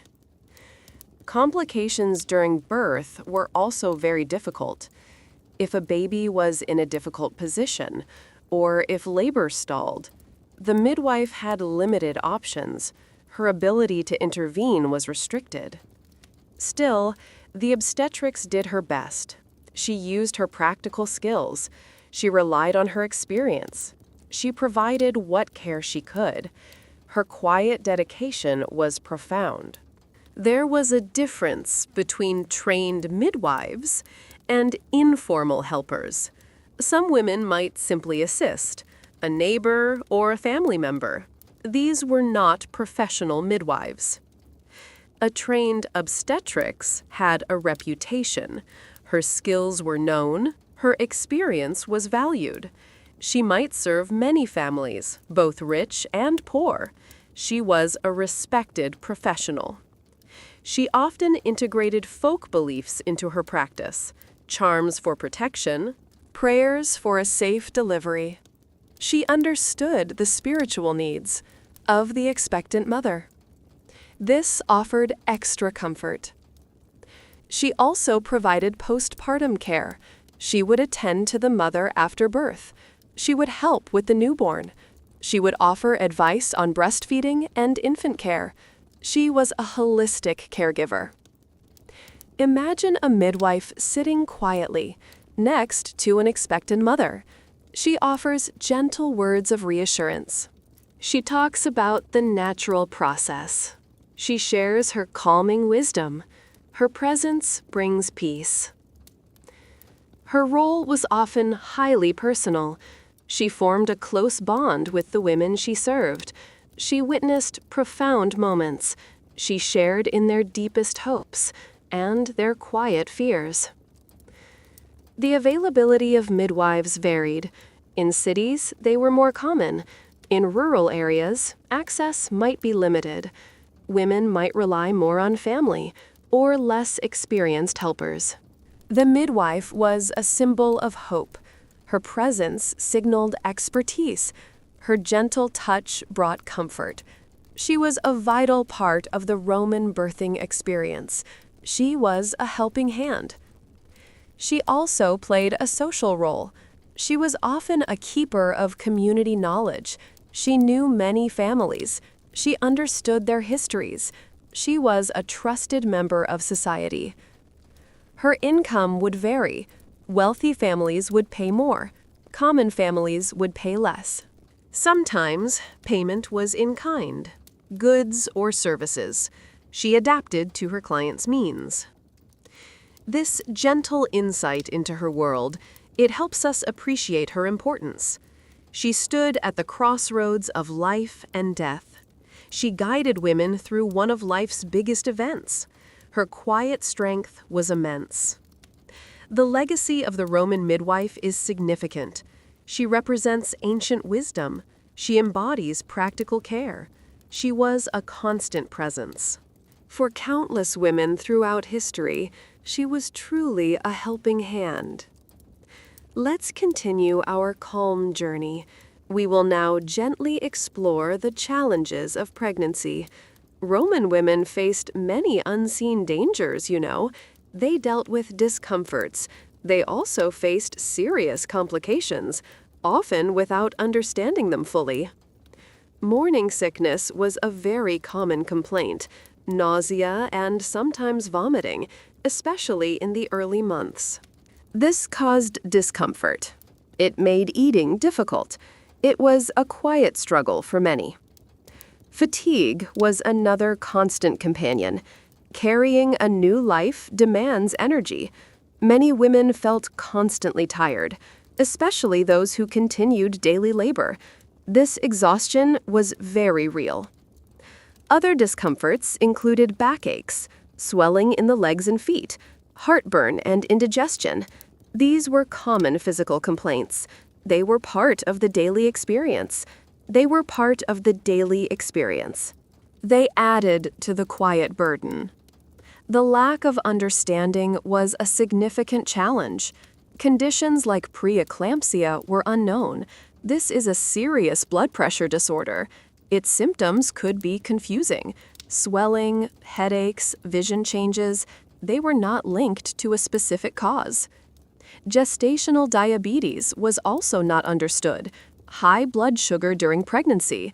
Its symptoms might include increased thirst or more frequent urination. These would likely be dismissed or attributed to other causes. Infections were a constant, unseen danger. Urinary tract infections, other systemic infections. These could be very serious, especially without antibiotics. They were often fatal, for sure. Anemia was common due to poor diet, lack of iron-rich foods. This led to extreme fatigue, weakness, dizziness. These symptoms would worsen existing discomforts. They were a quiet drain on health. Malnutrition, especially for common women. It impacted both mother and baby. It could lead to weaker mothers and smaller, less healthy infants. This was a fundamental, quiet risk. The high risk of miscarriage was ever present. Losing a pregnancy was tragically common. It was often attributed to fate or to divine displeasure. This offered a framework for understanding loss, but not a medical explanation. Stillbirth was also a quiet sorrow, a baby born without life. These events were heartbreaking. They left a deep mark on families. They were part of the harsh reality of the time. Without proper prenatal care, many issues went undetected. Blood pressure checks, urine tests, these simple screenings did not exist, so silent problems could progress until they became critical. The limited medical knowledge meant poor advice. Some remedies might be ineffective or even harmful. Women relied on traditional wisdom and on their own instincts. This was a quiet gamble. Physical labor added to the risks. For common women, continuing hard work, it increased the chance of complications. Premature labor, miscarriage, injury, these were very real dangers. Emotional stress was also a challenge. The worries about health, the fear of childbirth, the anxiety about the baby's well-being. These feelings were intense. They added to the quiet burden. Imagine a Roman woman experiencing swelling. Her hands and feet are puffy. She feels a dull ache in her head. She might think it's just part of being pregnant, or too much heat. She would not know the serious underlying cause. The lack of pain relief made discomforts harder. Aches and pains were simply endured. There were no medications to soften the experience. Women had to rely on their inner strength, their quiet resilience. This difficult journey was often undertaken, with little medical guidance, with many unknowns. Women relied on their community, on their faith, on their own quiet determination. The silence around some of these issues was profound. Women might not speak openly about their struggles, about their fears. They carried these burdens quietly. They endured in solitude. This gentle exploration helps us understand the incredible strength of these women. They faced their pregnancies. They navigated these unseen dangers. They did so with quiet courage. They were truly resilient. They lived through a time when life itself was often precarious and when medical science was still in its infancy. Their journey was a testament to life. Let's continue our calm journey. We will now gently explore the preparations for childbirth. As the time drew near, Roman women made many arrangements, both physical and mental. It was a time of intense anticipation for sure. Physical preparations often started quietly. The birthing space was chosen. It would typically be a secluded room, often on the ground floor. This provided privacy and easier access. Clean cloths were set aside. Linens for the bed. Swaddling cloths for the baby. These would be washed carefully. They would be ready for use. This was a quiet act of nesting. Warm water would be prepared. Buckets and basins would be readied. These were essential for cleanliness and for comforting the mother. They were practical necessities. Sometimes a special birthing chair or stool was used. This was a chair with a crescent-shaped opening. It allowed for an upright birthing position. It was believed to aid delivery. It was a simple, functional tool. Herbal remedies might be prepared, infusions or teas, to soothe nerves or to aid relaxation. These were traditional preparations. They offered gentle support. Mentally and emotionally, Preparation was profound. There was a mix of emotions: hope for a healthy baby, joy for the new life, and fear of the unknown. Childbirth was a perilous journey. Anxiety was a common companion. The pain of labor was well known. The risks to both mother and baby were clear. Women understood the dangers. They faced them with quiet courage. Prayer was a very important preparation. Women would offer fervent prayers to goddesses like Juno Lucina. They sought divine protection. They asked for a safe passage. This brought quiet comfort. Religious rituals were often performed. Charms might be worn. Offerings might be made. These were meant to ensure good fortune, to ward off evil spirits. They provided a sense of control. Confiding in older women was crucial. Mothers, aunts, grandmothers. They shared their birth stories. They offered words of encouragement. They provided gentle reassurance. This communal wisdom was vital. The husband's role was usually supportive. He would want his wife to be comfortable. He would ensure the household was prepared. He would wait anxiously for news. His quiet presence was important. For elite women, enslaved women would help. They would assist with preparations. They would attend to the mother's needs. This provided practical support. It eased some of the burden. For common women, neighbors would often help. They might assist with chores. They would offer company. They would share their own experiences. This community support was invaluable. The pregnant woman might spend more time resting in the final weeks, conserving her energy, preparing her body. This quiet period of waiting was important. It allowed for inner focus. She might also prepare her mind by focusing on the positive, by imagining a healthy baby, by trusting in her body. These were quiet acts of mental fortitude. The naming of the child was a quiet anticipation.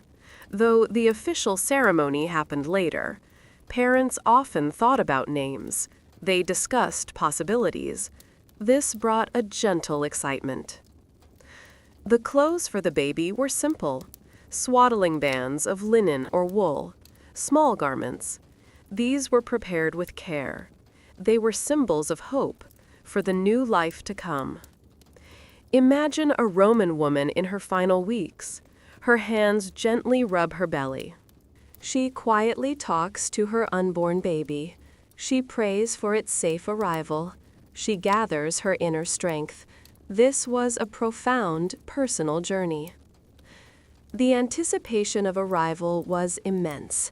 It was a culmination of 9 months, a journey of hope and fear, a moment of truth, when new life would enter the world. This gentle insight into their preparations, it shows their reverence for life. It highlights their resilience.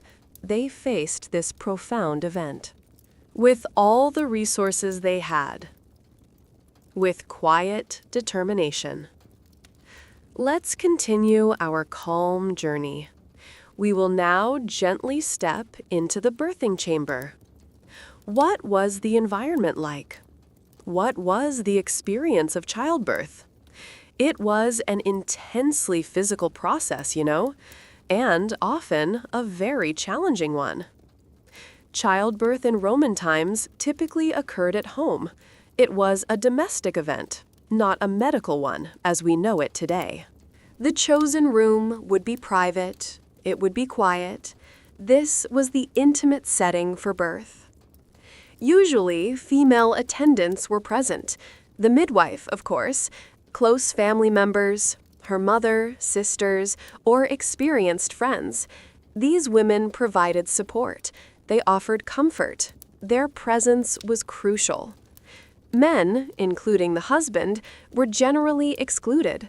Childbirth was seen as a women's sphere, a private, female ritual. The husband would wait nearby, anxiously, for sure, but not in the birthing room. The birthing chamber would be kept warm. This was believed to be important for both the mother and the baby. A quiet fire might be burning, or braziers providing heat.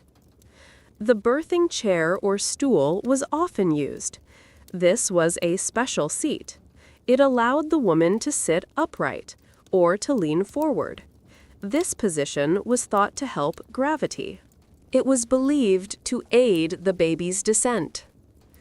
Other simple tools were present: clean cloths for comfort, warm water for washing, oils for gentle massage.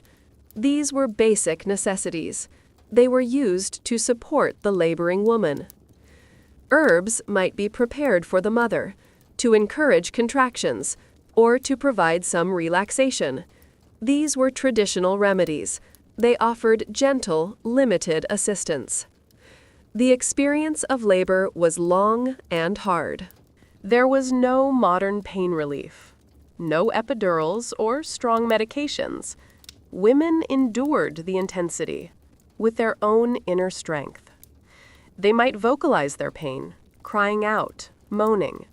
This was a natural response. It was not judged. It was part of the process. The other women offered quiet comfort. The midwife guided the mother, encouraging her to breathe, to push at the right moments, to trust her body. Her words were gentle. Her hands were steady. She was a constant presence. The birthing process could last many hours, or even days. This prolonged effort was exhausting. It drained the mother's strength. It tested her endurance. It was a quiet battle. Complications were very serious. If the baby was malpositioned, or if labor did not progress, the midwife had limited options. Her ability to intervene was minimal. This was a terrifying reality. Perennial tears were common and often left untreated. This led to long-term discomfort and potential infections. This was a quiet, enduring problem. If a mother died during childbirth, it was tragic, but also, sadly, not uncommon. This was a known risk. It cast a shadow over every pregnancy, a quiet fear that lingered. The moment of birth was momentous, a new life entering the world, a tiny, vulnerable being.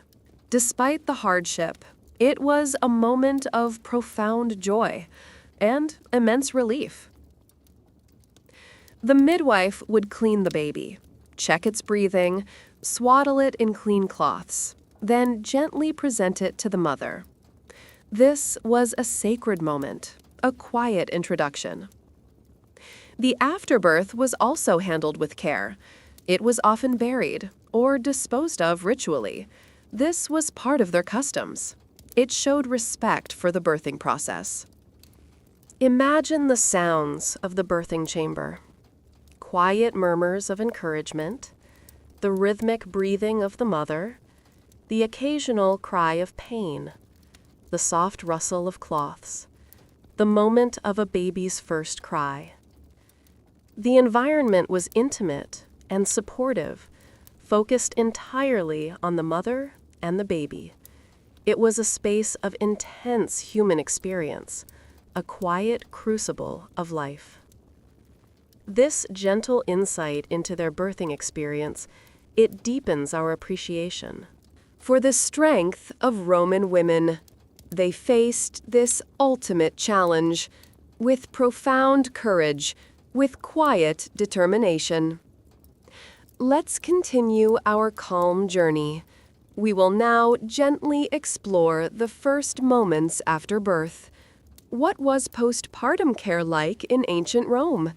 It was a time of recovery for the mother, and basic care for the new baby. Immediately after childbirth, the focus was on the mother. Her recovery was paramount. She would be exhausted, for sure. both physically and emotionally. Rest was deeply needed. The midwife would attend to her. She would ensure she was clean. She would check for any immediate issues. She would provide comfort. Her care was gentle and attentive. Basic cleaning of the mother was essential. Warm water and clean cloths were used to make her comfortable, to promote a sense of freshness. This was a quiet ritual of care. Rest was encouraged above all else. The mother would be helped to a clean bed. She would be encouraged to sleep, to regain her strength. This period of rest was vital. The understanding of postpartum depression was non-existent. The emotional shifts after birth were not recognized as a specific condition. They were likely attributed to fatigue or general adjustment. This meant little specific support. Infection risks were high. Without sterile practices, childbirth could lead to complications. Puerperal fever, for example. It was a deadly infection. It could develop quickly. This was an unseen, quiet danger. The midwife would observe the mother, looking for signs of fever or other distress, but her ability to treat serious infections was limited. She could only offer comfort and traditional remedies. The new mother would be kept warm, perhaps given nourishing broths, to help replenish her strength. These were simple acts of care. They aided her gentle recovery. The newborn would also receive basic care. The midwife would clean the baby. She would ensure its breathing was regular. She would check for any obvious concerns. Her attention was gentle. Swaddling was a common practice. The baby would be wrapped tightly in cloths or bandages. This was believed to provide security, to keep the limbs straight, to keep the baby warm. The customs surrounding the presentation of the newborn were important. The baby was formally presented to the father. This happened a few days after birth, not immediately. This presentation was a significant moment. The father had to acknowledge the child. He would gently lift it. This signified his acceptance and his commitment to raise it. If the father rejected the child, it was tragic. Though rare, it could happen. This was usually due to deformity, or if paternity was in doubt. Such a child might be exposed, left to die. This was a harsh reality. But generally, the child was accepted. It was welcomed into the family.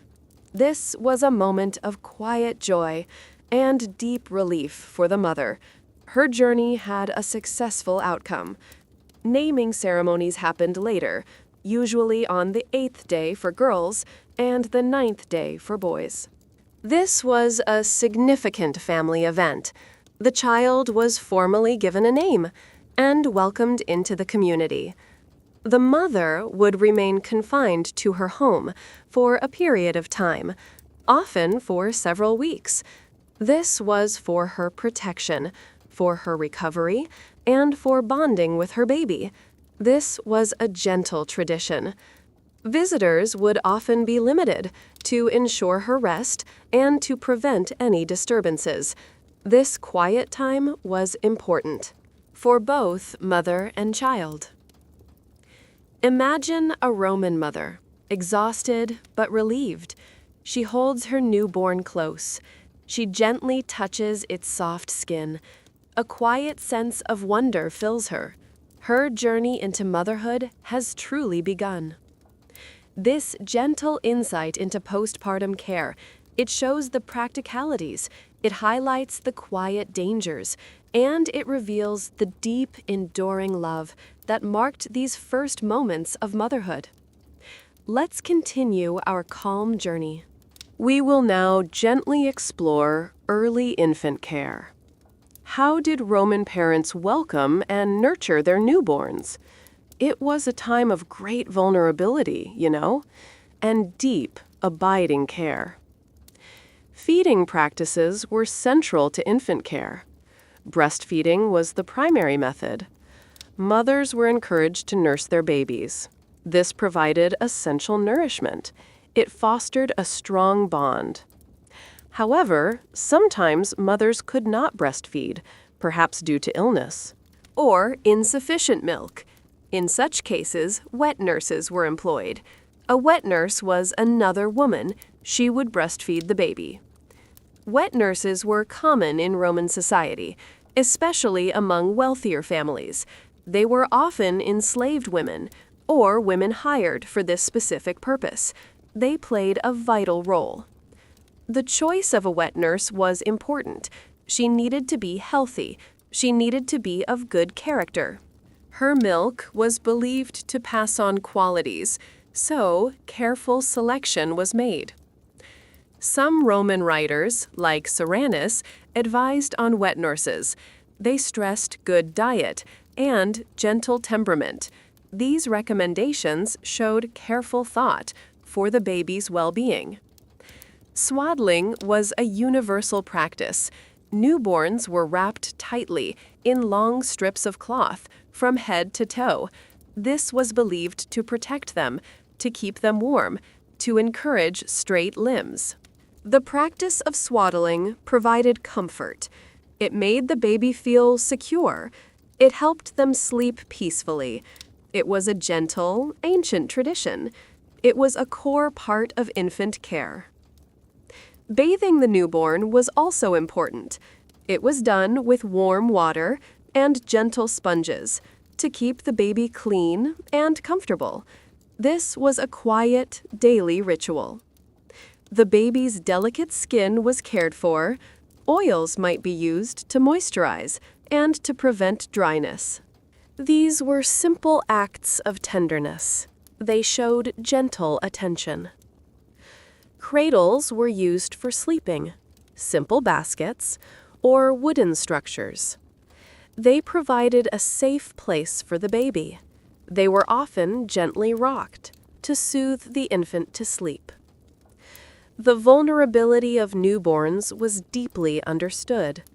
Infant illness was tragically common. Without modern medicine, little could be done for many childhood diseases. Fever, coughs, stomach upsets. These could quickly become serious, leading to rapid decline. Parents watched their babies anxiously, hoping for good health. The challenge of keeping them healthy was immense. Cleanliness was vital, but germ theory was unknown, so unseen dangers were always present in their environment, in their food. Parents relied on traditional remedies, herbs for minor ailments, comforting measures, but for serious illnesses, their options were few. They watched and prayed. They did their best. The first few years of life were perilous. Many babies did not survive past infancy. This was a quiet, heartbreaking reality. It shaped parental expectations. It fostered a deep love. Despite the challenges, families cherished their babies. They loved them deeply. They nurtured them carefully. They hoped for their survival. They wished for their future. Imagine a Roman mother gently rocking her swaddled baby. She sings a soft lullaby. She gazes at its piney face. Her heart is full of love and quiet hope for its little life. The bond between mother and child was profound. It transcended all difficulties. It was a powerful, gentle connection. It sustained them both through the fragility of early life. This gentle insight into early infant care, it shows the quiet dedication, the deep love, and the constant struggle that Roman parents faced in welcoming and raising their new lives. Let's continue our calm journey. We will now gently acknowledge a difficult truth, a quiet shadow that touched many Roman families. The reality of high infant and child mortality rates. It was a widespread sorrow, though often culturally normalized. Life in ancient Rome was fragile for everyone, but especially for the very young. Many babies did not survive their first year. Many children did not reach adulthood. This was a harsh, quiet fact of life. The statistics are sobering, for sure. Estimates suggest that nearly half of all Roman children did not live past the age of 10, and a significant portion died in infancy. This profound loss was common. There were many reasons for this, sadly. Poor hygiene and sanitation led to widespread diseases. Lack of modern medical knowledge meant little treatment for illness. Nutritional deficiencies were also a factor. Simple infections could be deadly. Diarrheal diseases, respiratory infections, measles, smallpox, and other fevers. These illnesses swept through communities, taking many young lives. Childbirth itself was risky, both for the mother and the baby. Complications during birth or infections afterward could claim a newborn's life. In its very first days, the emotional toll of this was immense. Parents loved their children deeply. Each loss was a heartbreak, a quiet grief that lingered. It was a burden carried by many families. However, this high mortality was also culturally normalized. It was so common that people grew accustomed to it. This doesn't mean they didn't grieve, of course, but they had a different framework for understanding loss. They often attributed it to fate, or to the will of the gods. This provided a way to cope, a quiet explanation for the inexplicable. It helped them move forward. Archaeological evidence gently reminds us of this. The burial sites of children are numerous. Small graves are found everywhere. They speak of many lost young lives. They whisper of quiet sorrow. Epitaphs on tombstones also tell stories. Parents inscribed messages of love, of grief, for their beloved lost children. These inscriptions are deeply moving. They show profound sadness. They speak of sweetest daughter, or dearest son, taken too soon. These gentle words highlight the love that existed despite the high risks. The bonds were very real. The naming ceremony, days after birth, it was partly a practical measure, to wait and see if the baby would survive before formally accepting it. This was a quiet acknowledgement of fragility. Wet nursing was also linked to this. If a mother was too weak or died herself, a wet nurse offered a chance for the infant to survive. It was a lifeline for many. This constant presence of loss, it shaped family dynamics.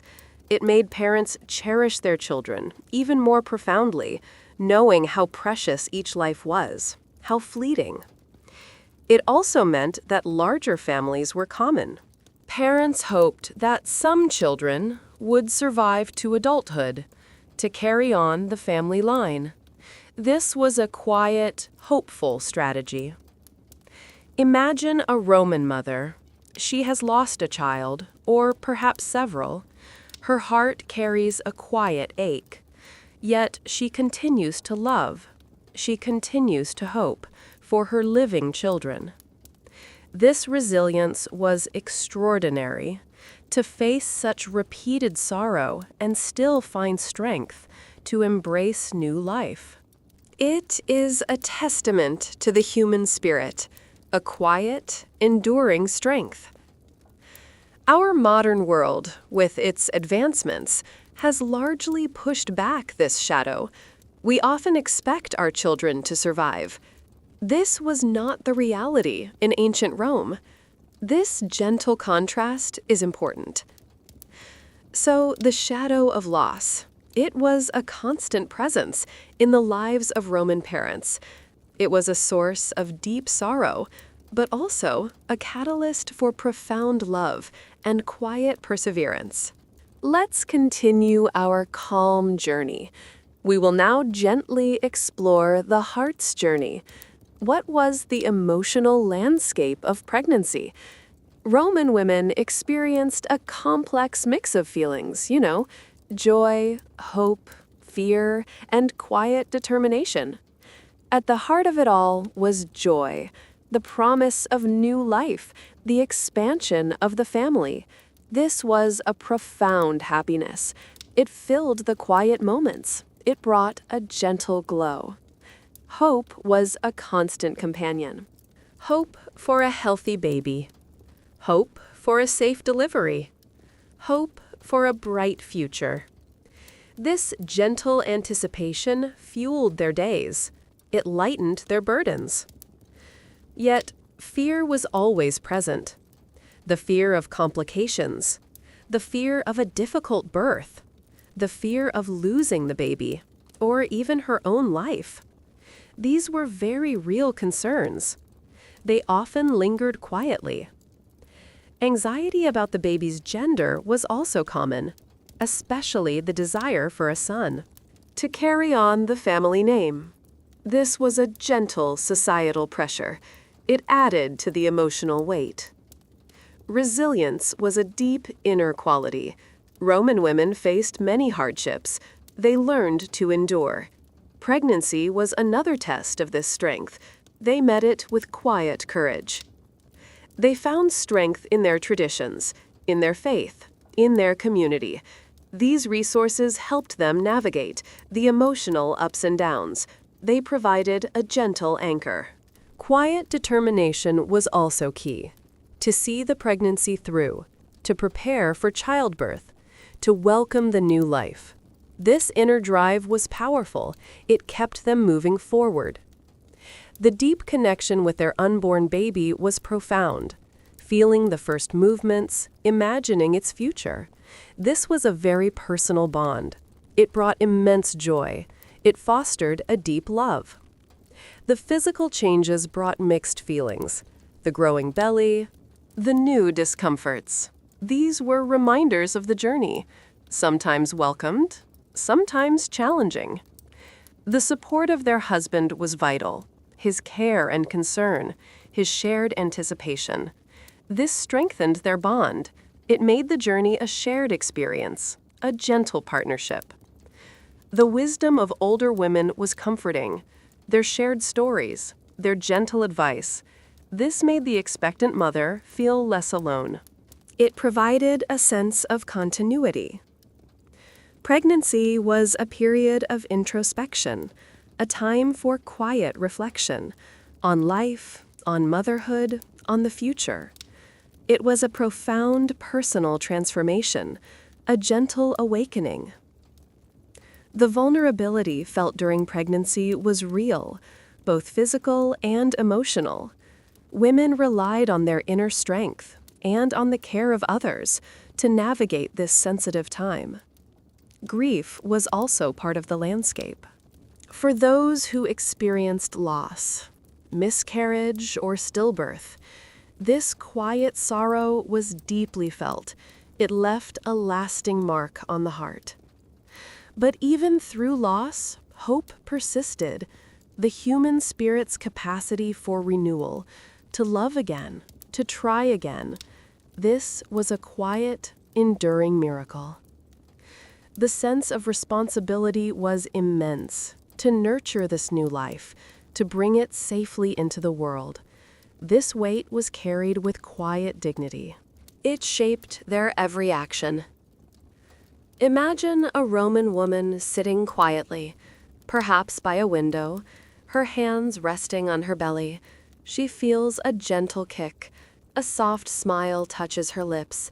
She whispers a prayer. Her heart is full. This emotional journey was deeply personal, yet it was also shaped by culture, by community expectations, by the realities of their time. It was a rich, complex tapestry of feeling. Empathy for these lived experiences is important. To truly understand their world, we must try to feel their feelings, their quiet joys, their hidden worries, their gentle resilience. They navigated their pregnancies with quiet bravery, with profound love, and with an unshakable belief in the continuation of life. Their heart's journeys were truly remarkable. Let's gently conclude our calm journey. We have explored the many aspects of pregnancy in ancient Rome. It was a time filled with unique challenges, for sure, but also with incredible strength and quiet endurance. We have seen the quiet difficulties, the limited medical understanding, the absence of modern comforts, the physical demands placed on women, especially common women. These were very real hurdles. The daily burden of labor was immense for many expectant mothers. They continued their chores, their work, with little reprieve. Their resilience was truly remarkable. Nutrition was often a concern. Without a varied diet for all, the health of mother and baby was at risk. They did their best, honestly, with what was available. The constant shadow of illness and loss, it touched many families. Infant mortality was tragically high. This brought quiet sorrow. It was a heartbreaking reality. Yet, through all these challenges, Roman women endured. They faced their pregnancies, they welcomed new life, with profound courage, with quiet determination. Their strength was evident in their daily lives, in their ability to adapt, to persevere, to maintain their family and home, even in the most challenging circumstances. The social support systems were vital. The love of family, the wisdom of other women, the care of the midwife. These networks provided comfort. They offered practical aid. They formed a gentle safety net. Their reliance on ancient wisdom, on superstitions and rituals, on their deep faith, it provided a sense of control. It offered spiritual comfort. It eased their quiet fears. The bond between mother and child was universal. It transcended all difficulties. It was a powerful, gentle connection. It was the driving force, the ultimate reward. This journey through history reminds us of how much has changed, of the incredible advancements we enjoy today. Modern medicine, social support, comforts unimaginable in Rome. Our appreciation for these modern tools deepens when we understand the past. We see the quiet struggles, the daily efforts that mothers endured for centuries. This calm reflection invites us to feel a gentle empathy for the women of ancient Rome. They lived and loved. They hoped and feared, just like us, but in a very different world.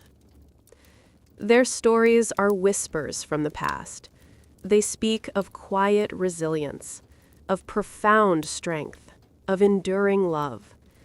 They are a testament to the human spirit, a beautiful, gentle reminder. Let us carry this understanding with us, this quiet appreciation, for the strength of women throughout history, for their unwavering commitment to bringing new life into the world. As we conclude our journey, let's settle even more softly. Let the echoes of their lives gently fade, leaving us with a sense of peace and a deeper connection to the past. Thank you for joining me on this calm exploration. Good night.